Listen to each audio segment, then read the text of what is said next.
Welcome to day number 4 of our video challenge, and today we're going to discover how to spot a liar. If you ask me personally, what is the most interesting part about negotiations and negotiation psychology, it is in fact to tell if someone speaks the truth or not. So today we're going to cover how to spot a liar, and by the way, this is a tactic that you can use with your kids as well.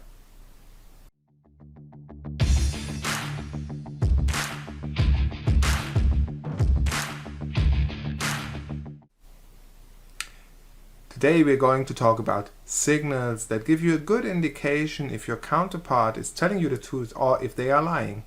And I'm going to show you a surefire way to prepare your lie detector. Now we're going to run a few tests. This is a simple lie detector. I'll ask you a few yes or no questions and you just answer truthfully. Do you understand? Yes. By the way, this video goes hand in hand with yesterday's videos which cover bargaining tactics and hardball negotiations, because more often than not, lies and people not telling the truth appear in hardball situations more as in other situations. See the video above for some promising hardball techniques and defenses. So there's actually one crucial step prior to a negotiation that you have to take to uncover a lie. And it's quite easy. You just have to do a few minutes of small talk.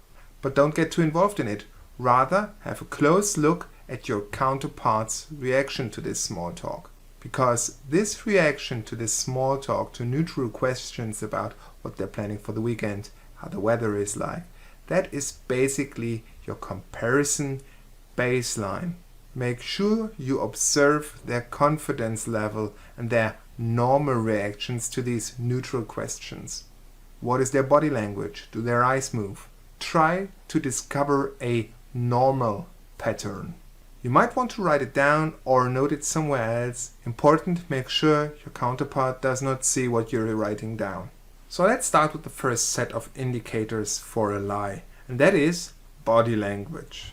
Quite a lot of people start to very slightly cringe when they're telling lies. They move their body more inwards, which is sometimes quite hard to notice.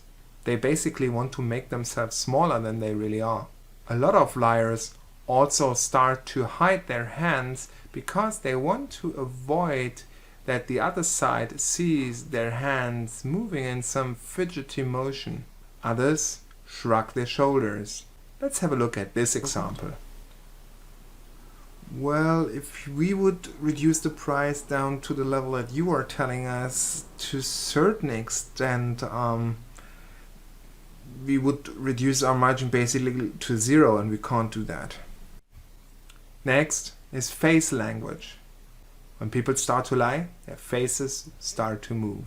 It's not only that they get pale or flush a little bit more, but there's more to face language.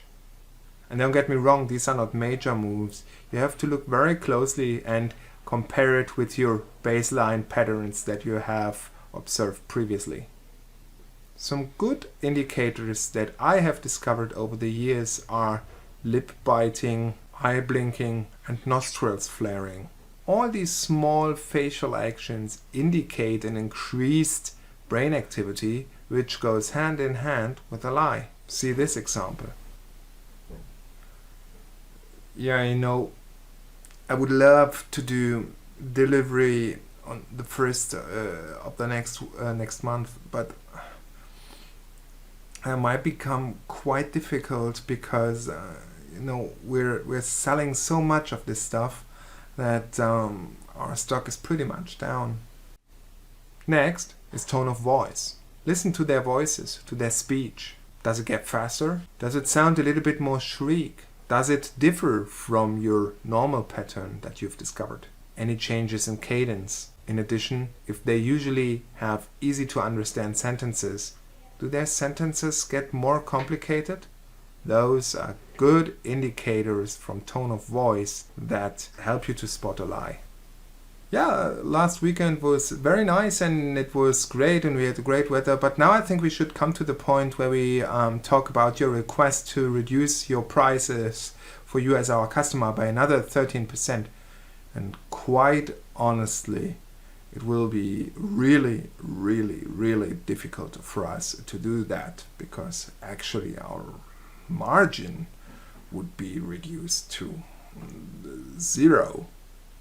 And looking at our margins, I mean, you have to understand what margin is like. If we look at it from an economical perspective, getting back to margin, well, this is something that would be quite cumbersome for us, cumbersome in regard to what you expect from us. Final indication set is content. If they reduce talking about themselves, less me, less I, and make it more general, this is also a very good indicator because people want to distance themselves from being a liar, from telling a lie, and they do this subconsciously. See this example. You know, I love my sailboat. It's such an amazing thing, and I really made a good deal when I bought it. But I think looking at the time, we also have to come to your request right now and looking at your request for the payment terms. We in general have to say that this is impossible for us as a company. So these were just a few examples of how to spot a liar right away. Establish a baseline. Then check for changes in body language. Check for changes in face language. Check for changes in tone of voice.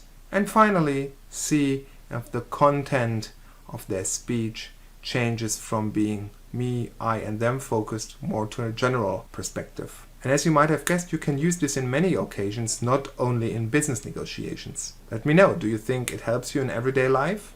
Leave a comment down below. And if you want to improve your negotiation results right away, hit like and subscribe. There's a lot more of valuable and very applicable stuff coming out, so you don't want to miss out. So see you tomorrow, and always happy negotiations.